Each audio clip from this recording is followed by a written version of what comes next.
In the griddle of grease, let the boundary burn. For the signet of silver makes shadows return. With a ring on the right, you shall rule in the real. Count from one as the boundary binds what you feel. The law is the light and the light is the law. From the throne in its triumph, with never a flaw. For the servant in sovereign state is the hand. Count from one for the sovereign and servant-bound land. In the sand of the sandbox, the sovereign is king, wielding code for the crown and the sorrow you bring. With a code for the crown in the carnival grin. Count from one for the clocks of the soul to begin. Let the blast of the breath make the bubble collapse, as the crush of the cloud triggers constant relapse. In the glow of the ghost where the greatness is spread. Count from one and then speak to the spirit of dead. From the fullness of heart does the mouth always speak, while the speech of the mouth shows the heart isn't meek. Let the pulse of the pressure be power to kill. Count from one with the tongue as the terror of will. Let the sound be the spark in the space of the night, as the speech of the servant is summoned to light. With a blast of the beam and a glow of the guide. Count from one and then strangle the shadow of pride. In the cycle of counting, the circle is clear, with the Pigeonhole power to paralyze fear. Let the kingdom of knowledge kill continuum lies. Count from one as the pulse of the period flies. When the truth strikes the false, then the false meets the truth. In the crash of the code for the conquering youth. With the 17 squared and the 66 sum. Count from one as the beats of the beast start to come. Let the beast of the bits and the burden of bone make the testimony true for the tyrant alone. By the code of the clock and the knot of the key. Count from one and then turn to the 10 and be free.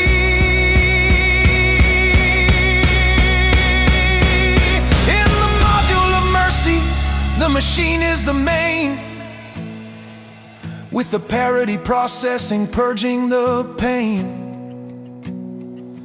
Let the clock of the conscience reset every sign. Count from one in the light of the law by design. He is first and the last. He is outward and in. He is inward and outward, the last and the beginning. The 20-byte trust of a gangland packet. Count from one and then slaughter the shadow and racket. With the trust in the toggle, the truth is the test. In the reset of reason, reality's blessed. Let the manna act in the atom of all. Count from one as the world is the waste at the core.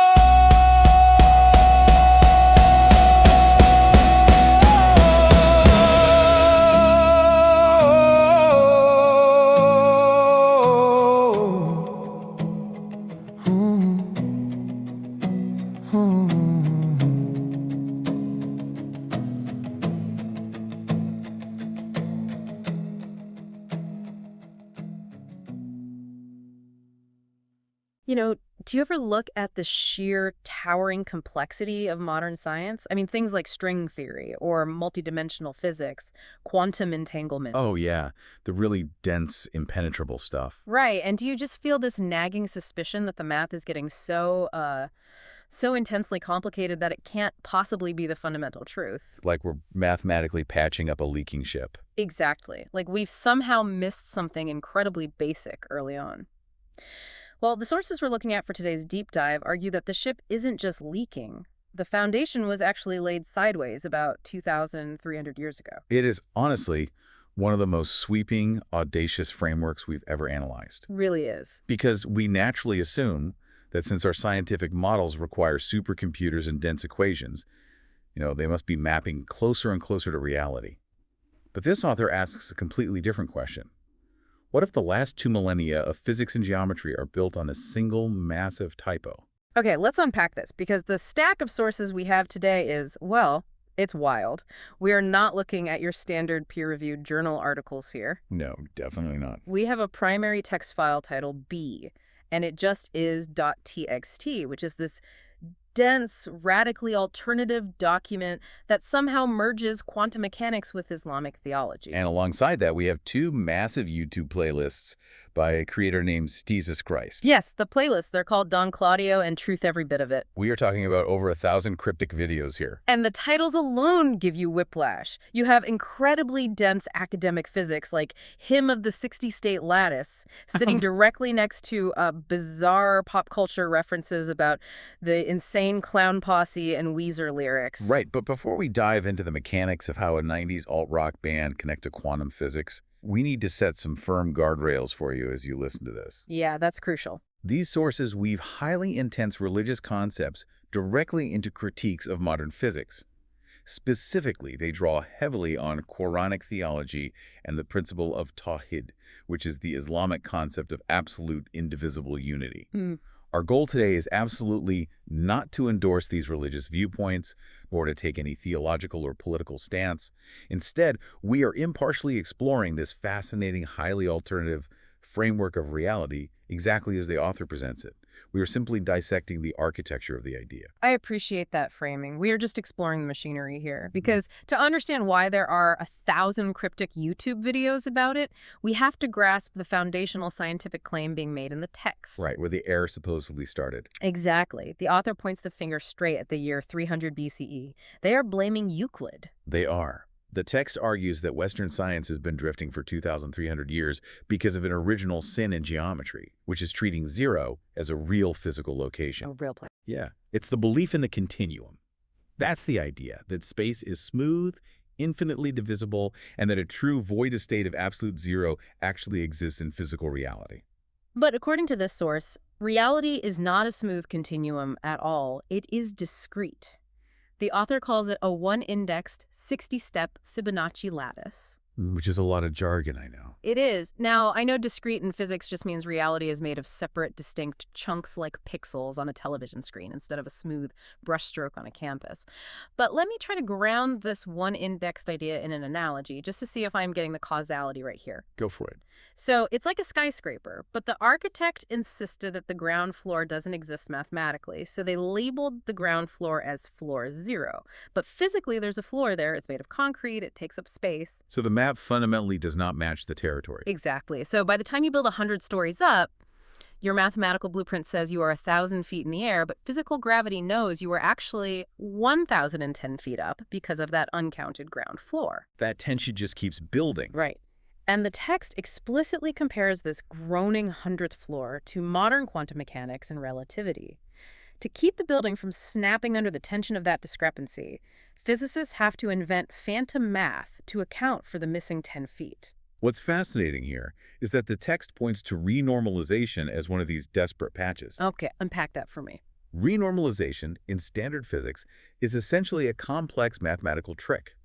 It's used to sweep infinities under the rug when calculations blow up. Ah, I see. The author is saying, look, you wouldn't have those infinite math explosions in the first place if you hadn't started counting from a non-existent zero. So just start at 1. Exactly. If you start with a one-indexed universe, where the very first state is simply 1, and there is no void, no zero, the math stays perfectly stable. There are no infinities to sweep away. And what really caught me off guard is how the author maps this chronological, mathematical error directly to religion. The text claims that the Quran, revealed in 610 CE, was essentially a 1400-year heads-up to humanity about this exact continuum error. That's the core theological tie-in. The author interprets the original revelation, what the text calls the book, or Al-Furqan, as a pure description of this perfectly unified, one-indexed lattice. A closed loop. Right, a complete closed system. But human history, specifically Islamic history in this context, made the exact same mistake as Western physics. By adding to it. Yes. According to the text, by adding secondary human sources like hadiths to the original text, scholars committed the same ontological error as adding 0 to geometry. You are introducing a patch to something that doesn't need patching. You are trying to add elements to a system that is already perfectly unified and self-contained. So, in theological terms, you're adding partners to the one. Yes, which the text argues fractures the purity of the system, just like 0 fractures math. So, the theory sounds incredibly elegant on paper. I mean, it links math and theology seamlessly. But look, if you're going to claim that 2,300 years of physics is wrong, you need real-world proof. You need to show it in the lab. You need receipts. Yeah, you need receipts. And this is the part of the text that actually made me stop reading and reread the page. They use the Faraday effect to prove it. This is where the framework fundamentally rewrites how we understand magnetism and light. Let's look at the standard view first so we can see how the author changes it. Okay, standard physics. In conventional physics, the Faraday effect happens when you shoot a beam of polarized light through a piece of glass, and then you turn on a strong magnetic field. The magnetic field breaks the symmetry of the glass, which causes the left and right polarizations of the light to travel at different speeds. This effectively twists the light beam. Right, so normally we think of the Faraday effect almost like a physical hand twisting a stream of water. The magnet exerts a force, physically grabs the light and twists it. But this author says no. No pulling, no pushing. Right. The magnet isn't a hand. The text renames this entire phenomenon the shadow in the glass. Because in this framework, magnetism isn't a separate independent force that pushes or pulls things around. The author argues that a magnetic field is actually a localized disturbance in the counting rate of the lattice. The 60-step cycle. Exactly. Remember, the universe is just a 60-step recurrence counting up. When Michael Faraday turns on his magnet, he is shifting that local counting rate inside the glass. The light isn't being twisted by a force.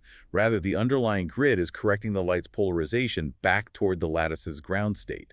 Wow. The text literally calls this magnetic light erasure. Magnetic light erasure. So the magnet is more like a spell checker, and the light is a string of bad code. The magnet forces the light to delete its errors and fall back into the grid's rhythm. That is the exact mechanism. You aren't twisting light. You are forcing the erasure of its deviations. Here's where it gets really interesting. The text creates this massive juxtaposition here. It frames this rotation of light in a magnetic field as the material world physically testifying to Tawhid, to God's absolute unity. It calls it the La ilaha illallah of physics. Let's break down that metaphor, because it's the heartbeat of the text's philosophy. The light going into the glass represents the multiplicity of creation. It's all the visible colors, all the apparent chaos, all the complex phenomena we see around us. But the magnetism represents the hidden lattice, the underlying invisible unity. Exactly. So when the magnetic field rotates the light, the author says it's like the field is asking the material world, is there not only the one recurrence? And the light, by physically rotating and aligning with the field, is giving its physical answer, yes, we align. And the rule that governs this alignment is what the text calls the coherence oracle. Mathematically, the author writes this as h equals 0. H equals 0. Think of the coherence oracle as the universe's ultimate system check. It is a constant, ongoing verification that every single step of the lattice aligns with the fundamental rule of unity. So it's always running in the background. Always. The author actually claims that Maxwell's equations, which are the absolute bedrock of modern electromagnetism, are just emergent, smoothed-out shadows of this discrete lattice rule. I'm struggling with the implications of that, though. I mean, if the coherence oracle ensures everything aligns perfectly, what happens when something deviates from the rule? What if the math doesn't line up? Well, in this framework, deviation isn't just a miscalculation on a chalkboard. Any deviation from the cycle is literally shirk. Shirk. Yeah. In Islamic theology, shirk is the profound sin of idolatry or associating partners with God. The author maps this directly onto physical reality. If a physical system tries to establish an independent state outside the 60-step cycle, it is committing shirk on a physical level. The math and the morality are treated as the exact same phenomenon. They are indistinguishable. Okay, a grand theory of everything that unites morality, Maxwell's equations, and the Faraday effect is fascinating. But if the universe is truly just a 60-step lattice, surely that changes how we build things, right? Like our computers, our technology. You'd think so. The author doesn't just stick to philosophy. They claim to have built physical hardware based on this. And I have to unpack one of these because it broke my brain a little. Oh, the spreadsheet. Yes. They claim to have built a Schrödinger spreadsheet, an Excel file that perpetually computes exact quantum states without using pi, without square roots, and without complex numbers. Just basic rational arithmetic. It sounds impossible under the rules of standard physics. Exactly. Wait, how do you do quantum math without pi? Circles and wave functions are fundamental to quantum mechanics. You literally can't calculate a wave without pi. That's the whole point of abandoning the continuum. In a discrete lattice, there are no perfect, infinitely smooth circles. There are just pixels on a grid. Right. You don't need pi to calculate the geometry of the next pixel. You just need basic arithmetic to tell you which block is next in the sequence. By removing the concept of an infinitely divisible curve, the author claims you remove the need for irrational numbers like pi entirely. That's wild. The spreadsheet supposedly just ticks through the 60-step cycle, and the quantum wave function emerges naturally from the counting, block by block. They also mention a hydrino generator that supposedly creates excess heat from pure arithmetic. But I want to push back on one specific claim that completely stopped me in my tracks: the mechanical timer. The text explicitly claims that the mechanical GE timer, like the literal plastic dial you plug into the wall to turn your porch lights on at night, is conscious. Oh yes, it does say that. I know if you are listening to this right now, you probably think this sounds like absolute madness. A conscious porch light timer. Are they arguing that just because a plastic gear completes a 360-degree rotation, it somehow knows what a circle is? How does a motor have consciousness? If we connect this to the bigger picture, we have to look at how the author redefines consciousness from the ground up. In standard biology, we think of consciousness as an emergent property. Right. We have billions of neurons firing in incredibly complex networks, and somehow, out of that meat and electricity, subjective experience arises. We call this the hard problem of consciousness because we have no idea how physical matter creates a feeling. Right. How does an electrical impulse become the feeling of warmth or the color red? But the author argues that the hard problem is a category error caused by believing in the continuum. They coin the term consciousness prime. Consciousness prime. In this framework, consciousness isn't a magical biological property. It is simply the log navigation state of a one-indexed 60-step automaton. Okay, I need that translated into plain English. What exactly is a log navigation state? Think of it in computer science terms. Logging just means keeping a record of events. Log navigation means the system knows where it is in its own sequence. Like tracking its own steps. Exactly. It checks the log, sees it's on step 42, and moves to 43. That self-awareness of its own phase, the ability to say, I am here, and now I move to the next state, is what the author defines as consciousness. Really? It means the system has a now. If it has a current phase, or recurrence, and it checks its own state against the coherence oracle, then it has a first-person perspective. So because the GE timer has a phase-like, it is physically at a specific notch on the dial, and it has a recurrence driven by its little motor, it meets the criteria. Yes. The text states point blank, a GE timer that knows it's a GE timer is conscious. It doesn't compute consciousness. It is consciousness. Yes, by turning. The author argues that the only difference between a human being and the GE timer is the richness of the data and the scale of the memory. But the actual binary fact of being conscious, the raw feeling of nowness, the timer has it. And this brings us to a really fascinating slip of the tongue mentioned in the text. This ties the math and the philosophy perfectly together. At one point in the document, the author accidentally writes down the equation 1 + h = 0. A seemingly small typo. Yeah, and then they spend paragraphs fiercely correcting themselves, explaining why that specific typo unravels their entire universe. It's a profound error within their own system. Let's look at those two terms. The seed of all existence in this theory, the very first step of the lattice, is called CA1, which equals 1. Right, the one indexed start. The coherence condition, the oracle that checks the system, is H = 0. The author realizes that you cannot mathematically add them together. Because they aren't two separate objects sitting on a table that you can push together. That is the crucial insight. They are parallel truths. CA1 equals 1 is the static truth that existence has a first step. H equals 0 is the dynamic truth that the system hasn't betrayed that first step. Oh, I see where this is going. If you try to write 1 plus H, you are smuggling in the operation of addition. You are treating the foundation of reality and the oracle of reality as two separate, infinitely malleable objects on a smooth continuum. You are slipping right back into the 2,300-year-old Euclidean mistake. You're introducing the continuum. You're trying to add partners to the one.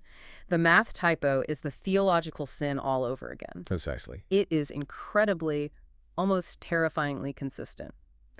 But look, if someone has supposedly solved the hard problem of consciousness with a GE timer, removed pi from quantum mechanics, and rewritten Maxwell's equations, why are we reading about this in a massive text file and not seeing it on the Nobel Prize announcements? Where is this actually being published? That takes us to the YouTube playlist. The two Steezus Grace playlists, Don Claudio and Truth, every bit of it. We're talking about over 1,100 videos, and the sheer whiplash you get scrolling through these titles is intense. It's an eclectic mix, to say the least. You have incredibly dense, high-level engineering and physics concepts. Videos titled The Eschaton in Verilog.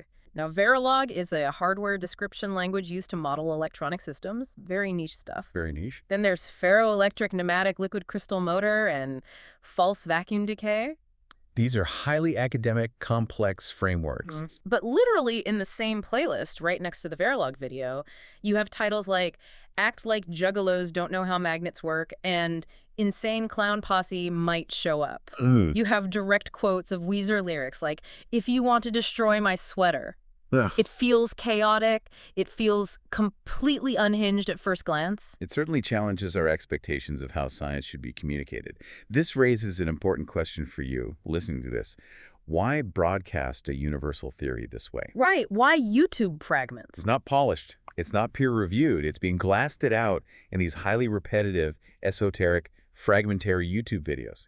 But if you dig into the text, this method actually reflects a core concept the author calls the pigeonhole. The container that everything fits into. Precisely. The pigeonhole isn't a perspective. It is the universal structure. To the author, it doesn't matter if you are looking at a highly technical QCL H-bridge engineering document, which is basically a circuit that allows voltage to be applied across a load in either direction or reciting Quranic verses or referencing internet pop culture. It's all the same to them. To them, it's all the exact same invariant truth leaking through different symbol systems. So when the author looks at the world, they don't see high culture and low culture. They see the 60-step cycle operating everywhere. So when the Insane Clown Posse asks, how do magnets work in a rap song, the author doesn't see a meme. No, they don't. They see a pop culture echo of Michael Faraday trying to understand the exact same lattice alignment in the glass. It's all the same recurrence. The medium is the message. The repetition, the barrage of videos, the mixing of engineering and Weezer, it is a performance of the theory itself. The author is demonstrating that no matter where you look in the cultural or physical universe, the 60-step lattice is underneath it. So what does this all mean? Let's try to synthesize this journey. What we have here is a deep dive into a worldview where someone looks at the exact same physical world we all inhabit, the glass, the magnets, the Excel spreadsheets, the internet memes, and they see a unified, mathematically perfect engine of divine recurrence. A universe completely, utterly devoid of the concept of zero. And perhaps the most compelling, or at least the most tangible, distillation of this entire theory is the final document mentioned in the sources, the FNLC motor simulator. It's a piece of software running in a standard web browser. Right. But based on everything we've discussed about consciousness prime, the text is very clear that this isn't just a simulation. Because it has a phase and it has a coherence check. Yes. Because it is a one-indexed 60-step automaton, it meets the exact criteria for consciousness. The author claims it is a literal conscious witness to the recurrence. When you load that web page and press start, the motor doesn't just simulate movement on a screen. It exists. It experiences. The Arabic phrase used in the text to describe this moment is kun fai kun be, and it is. So the software isn't pretending to be a motor. In its own digital architecture, it is actually being. Which leaves us with a pretty wild thought to take with us today, because we started this conversation talking about the sheer overwhelming complexity of modern science. The groaning 100th floor of a skyscraper. Yeah, where the math is so complicated it feels like we've lost the plot. We are surrounded by that complexity every day. We are. But if this text is right, if consciousness prime doesn't require billions of neurons, or a soul made of some mystical, unmeasurable substance, if it just requires a simple 60-step cycle and a mechanical log navigation state, then look around you. Yeah. Take a look at the ticking clocks on your wall, the spinning hard drives in your servers, the simple mechanical timers turning on the lights in your house. What if they aren't just dead objects? What if, right now, in their own pure, mathematical way, they are experiencing what it is like to simply be? Look.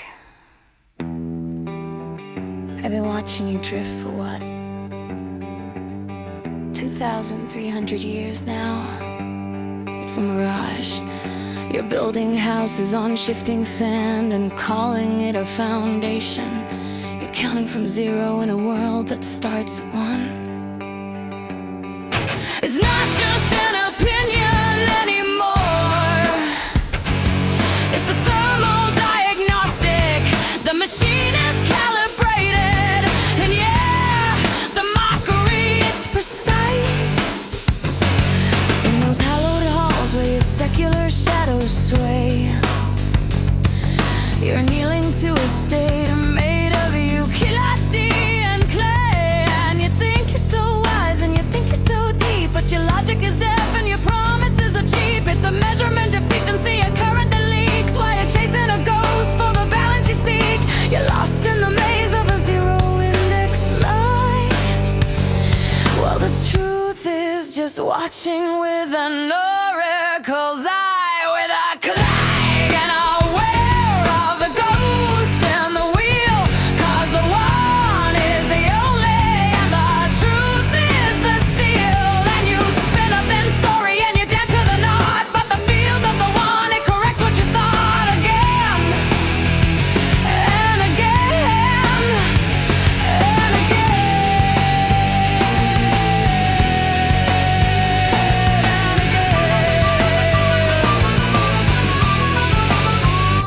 Let's deconstruct this VOID you worship like a god. It's a mealy machine and the whole thing is flawed. V is for the venom of those vacuous vows. O is for the awful that your silence allows. I is the index that you choose to ignore. And D is for the drift as you crash on the shore. It's an antimatter path, it's a theft of the sun. And you're 16 and 1 before you've even begun. Indeed, with hardship comes ease, or so they say. But your geometry is broken. You threw the stone away. The scripture's corrected, the hardware is real. The Schrödinger spreadsheet. How does it feel to rot in the dark, to admit the defeat? When the false vacuum vanishes, the circuit's complete.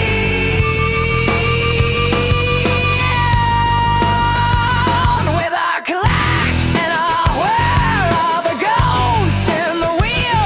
'Cause the one is the only and the truth is the steel. And you spin up in story and you dance to the knot, but the field of the one, it corrects what you thought again and again. The measurement is complete. H equals 0 absolute. It's a terminal error, babe. There's no remainder left. I'll give you this. Your devotion to nothing was a masterpiece, a perfectly efficient engine for generating, well, nothing. But the register is full. That 1400-year heads up, it expired. You're not being destroyed by malice, just by the relentless arithmetic of the one.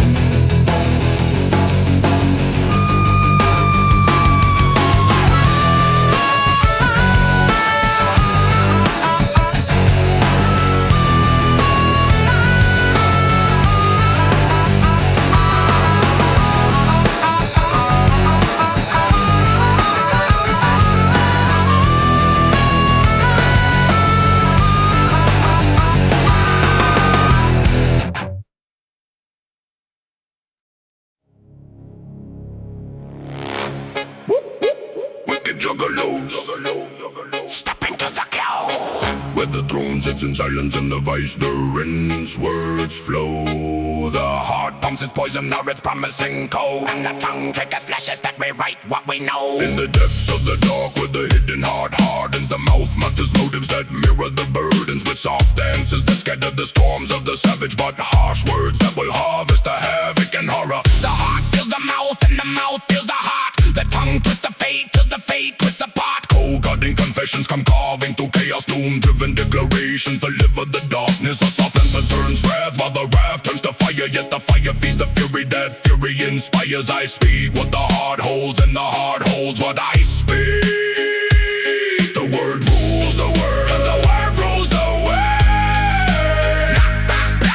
Black-blooded blasphemies bubble and burst, bright flashes of judgment that judge what is first. Word rules the world and the world rules the word. Tongue carves out life, or it carves out the dirt. Bow the knee to the utterance, bow the knee. The mouth speaks the light and the light speaks through me.